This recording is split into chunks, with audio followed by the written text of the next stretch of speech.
Is your business on a path to wealth? We all, well I know I certainly do, dream of becoming wealthy for a variety of reasons, but what does it take to generate wealth that actually makes a difference to your lifestyle? The Millionaire Fastlane is a book written by MJ Demarco where he suggests that your business needs to head towards a law of affection in order to generate wealth you desire.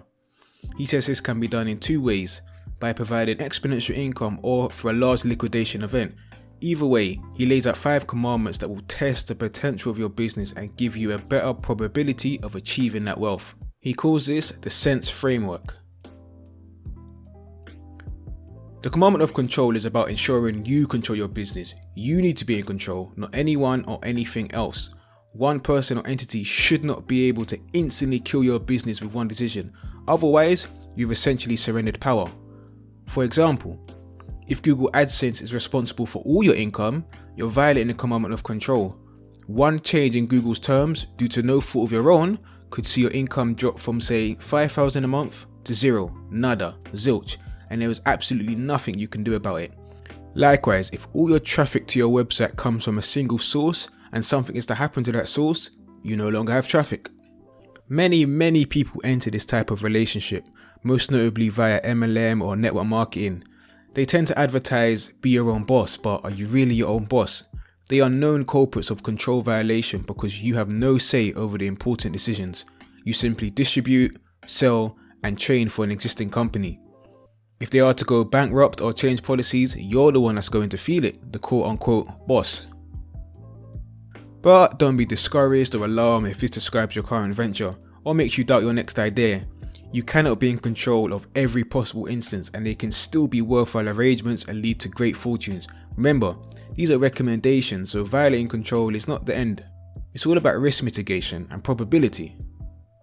One way to ensure better control is being diversified from influence, having multiple channels working for you so that if one stops, there's still several others. Likewise, building a brand.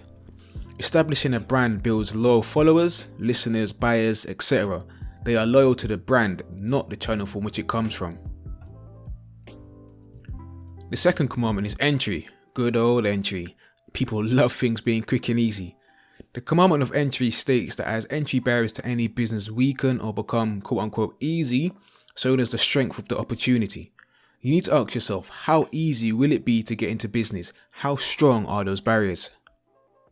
Imagine your big wealth generating business that's going to propel you to a new lifestyle simply requires a £300 starter kit or completing a form. I'm telling you right now, you might as well sign me up, along with the rest of the population.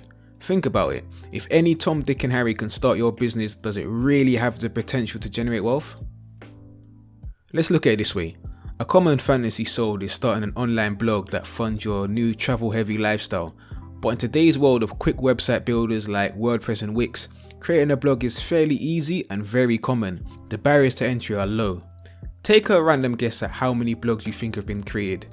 According to many websites, the number exceeds 500 million as of 2020. That's 500 million blogs, and there'll be many more considering the current COVID-19 pandemic. To be an entrepreneur is to solve problems, and the problems you're solving must have an element of difficulty. The difficulty is the opportunity. MJ describes those who look at a problem and whine and say, it's too hard, as money chasing entrepreneurs who are not interested in solving legitimate problems but are looking for easy ways to make money. But if you do choose to pursue something considered easy, you can still be successful. You just have to be better than it than anyone else. The third is N, which is the commandment of need, the pinnacle of the commandments. It's fairly simple as well. Are you satisfying someone else's wants or needs? Are you solving a problem?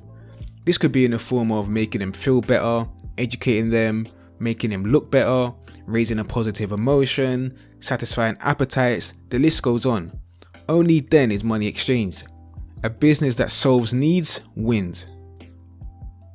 Think about the purpose of business. Why do they exist? It's not to satisfy your own selfish desires or satisfy your desire to wealth and financial freedom. A good business may result in that, but no one really cares about your dreams, your desires, your passions, your reasons. No one cares about your traumatic past or why you're doing it. Straight up, consumers are selfish. So what's in it for them? What do they get from this transaction?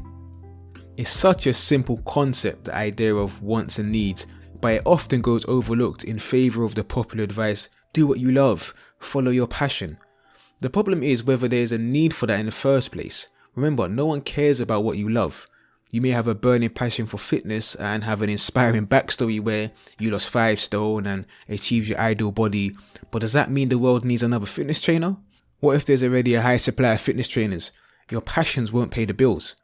What will you do differently that hasn't already been done? What new value will you provide that's otherwise inaccessible? What need will you and only you be able to fill? The market is ultimately king, not your passions. The fourth commandment is the commandment of time. On one hand, it's the most loved, and on the other, it's the most misinterpreted commandment of all of them, because let's face it, we all want time freedom, knowing we still have money coming in. The commandment of time requires that your business and its income detach from your time. That's it, they're finished, no more relationship, done. Your business is able to work for you whilst you are not. It's like every entrepreneur's dream, passive income. The reason why it's the most misinterpreted commandment is because a profitable business doesn't always equate to wealth or time detachment. In fact, some business owners are married to their business. People quit their jobs to become their own boss, but now they just simply own the jobs they're employed to. It's a bit sad, but this isn't to say that you can't give your heart and soul to a business. You should when you're starting out, growing or maturing a business, but it's not something you want to be doing for the next 40 years or so. Your product or service must live in time and be dependent of you. Is it able to fully function whilst you're away, maybe lying on a beach in some remote part of the world? The worst relationship you can get into is your time for money. One is a finite resource, limited and continuously falling. The other is there in abundance.